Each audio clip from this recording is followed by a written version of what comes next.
श्री स्वामी समर्थ सर्वांना.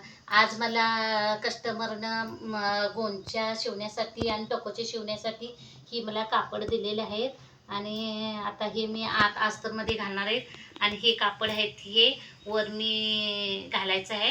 आणि तुम्हाला आता मी ह्या ब्लॉगमध्ये कसं गोंची शिवायचं ते तुम्हाला सांगते.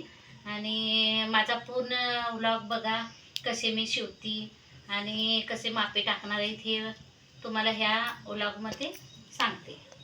ही आता ब्लाऊज पिसं दिल्यात आहेत ते मी सॉफ्टवाली आतमध्ये घालणार आहे आणि हे जरा शायनिंगवाले आहेत. हे छान दिसण्यासाठी हे मी वर घालणार आहे. आता ह्याची मी मापं कशी टाकायची ते मी ह्या व्लॉगमध्ये दाखवते. आता ही उंची आहे 8 इंच आणि रुंदी घेणार आहे मी 7 इंच. आणि आता हे मी कटिंग करणार तुम्हाला हे दाखवते. असे हे 2 टकोचे आणि 2 घोंचे असं शिवण्यासाठी सांगितले. ते आता मी कटिंग करून शिवणार आहे.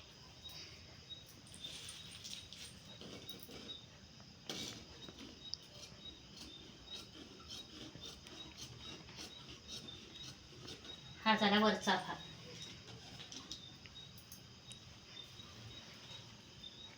आता हे आतमध्ये मी अस्तर लावणार आहे. अस्तरला पण तेवढाच कापड घ्यायला.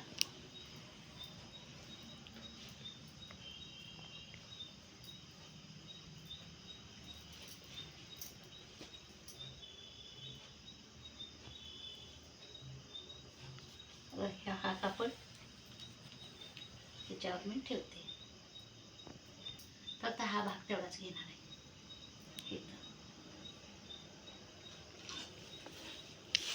एक्स्ट्राचा भाग आलेला आहे कापून टाकणार आहे.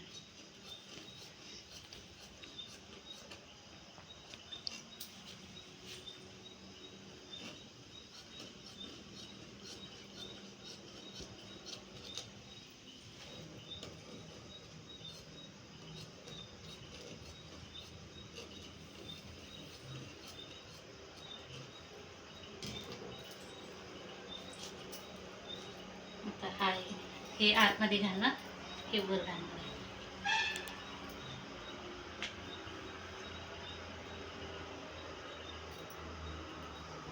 हे दुसरे आहे.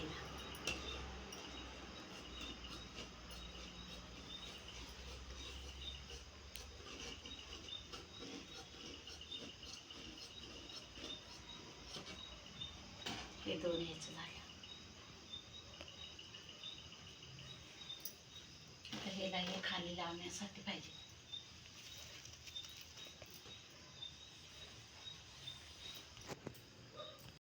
आता ह्याची मी खाली फिरेल लावायसाठी ही 25 इंचाची हे म्हणजे चुन्या वगैरे पडण्यासाठी मी इथे 25 इंच घ्यायला लागले.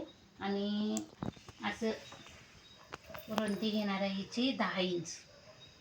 10 इंच घेणार आहे ते. इथून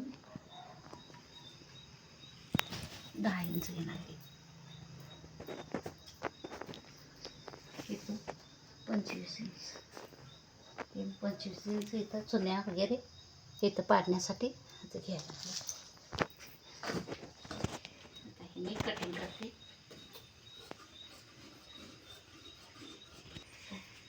आणि हे आता मी हे शिकलेलं हे माझं काय आता हे वायफळ जात नाही आहे. हे मला घरकामासाठी पैसे थोडी मदत होती त्याच्यासाठी हे मी शिकलेली होती. आणि हे शिकलेलं कधी काय वायफळ जात नाही. हे आपल्या घरासाठी मदत होती हे. म्हणून मी माझी 2 मुलं झाल्यानंतर हे मी शिवणकामचं हे पूर्ण केलेलं आहे क्लास. आणि आता मी हे मला घरकामासाठी बरं झालं आहे. आता दुसरी आणि गोंची शिवण्यासाठी आता मी हे लांबीला 25 इंच घ्यायला लागले. त्याच मापाची शिवाय सांगितल्यात चारी पण, त्याच्यामुळे मी आता हे तेवढंच माप टाकणार आहे.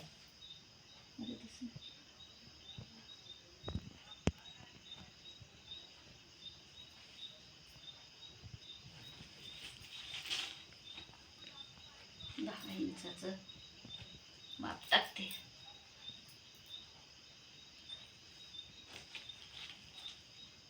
रुंदीला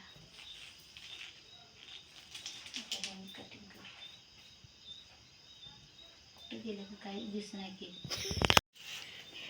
एक मजा झाली बघा. ते त्याच कलरचा जसा ब्लाऊज पीस आहे तसाच ते चॉक पण आहे, त्याच्यामुळे मला ते दिसलंच नाही. त्याच्यामुळे आता दुसरा घेतलाय मी खडू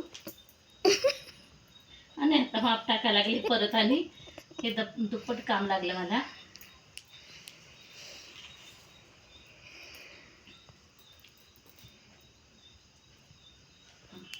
आता हे दिसतं. चला आता हे कटिंग करू.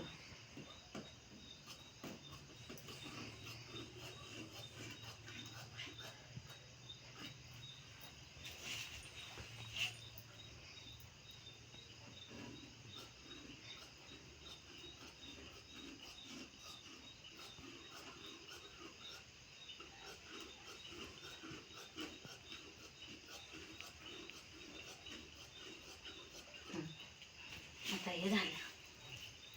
आता हे जरा चेंज म्हणून वर खाली लावण्यासाठी हे ह्याला लावणार आहे मी. आता हे वरती गोंची साईड टकोचं हे आणि खाली त्याला फ्रिल जोडणार आहे.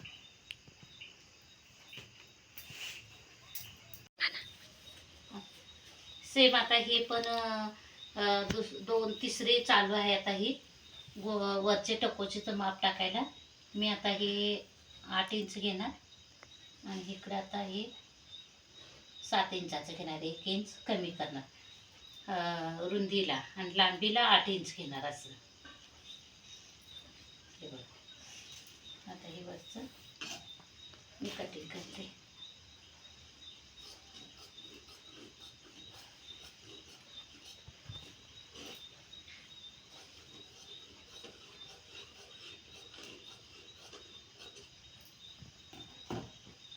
आणि परत हे फ्रिल लावण्यासाठी हे तिसऱ्या गुंचीचं चालू आहे शिवायला.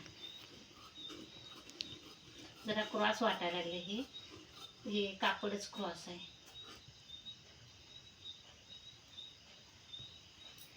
आणि हे शिवल्यानंतर तुम्हाला हे कसे शिवल्यात ते दाखवते, कसं छान वाटते का.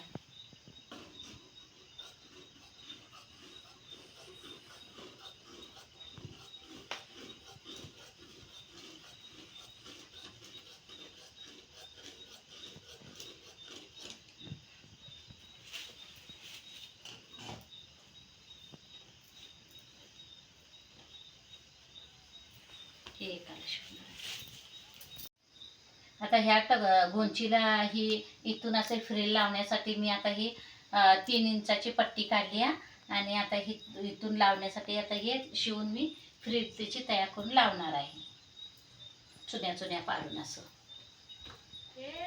आणि काल एक कस्टमरच्या 4-5 हे गोंच्या शिवायला आलेल्या होत्या.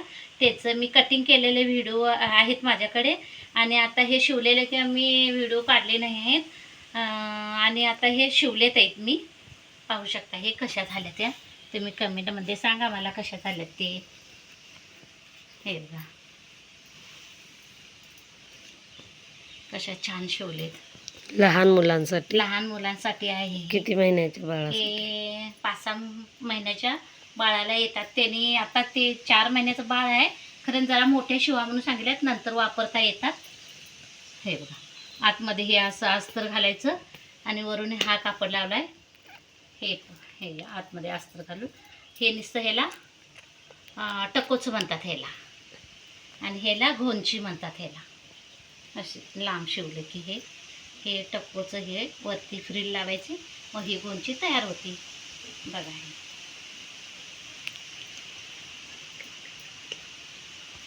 हे आम्ही आता ह्या 3 हे शिवल्यात गोंच्या आणि ह्याला ही टक्कोची 2 आता वापरण्यासाठी त्यांना पाहिजे म्हणून हे. आणि असं पाऊस वगैरे पडायला, थंडी असेल तर हे मी त्याच्यासाठी हे लांब असं शिवलेलं आहे, कारण हे असं अंग भरून असं फ्रिल असं हे होतं, त्याच्यामुळे हे फ्रिल लावून हे शिवलेले आहे. आणि हे आता त्याने वापरण्यासाठी शिवा म्हणून सांगितलेलं म्हणून शिवल्यात मी. थंडी आवरते हे नाही, थंडी आवरते लहान मुलांची, लहान बाळासाठी. हम्म. हे बंद केलेत. कसे वाटते ते बघून मला कमेंट करा, सबस्क्राईब करा, शेअर करा. चला बाय बाय, पुढच्या व्हिडिओमध्ये भेटू.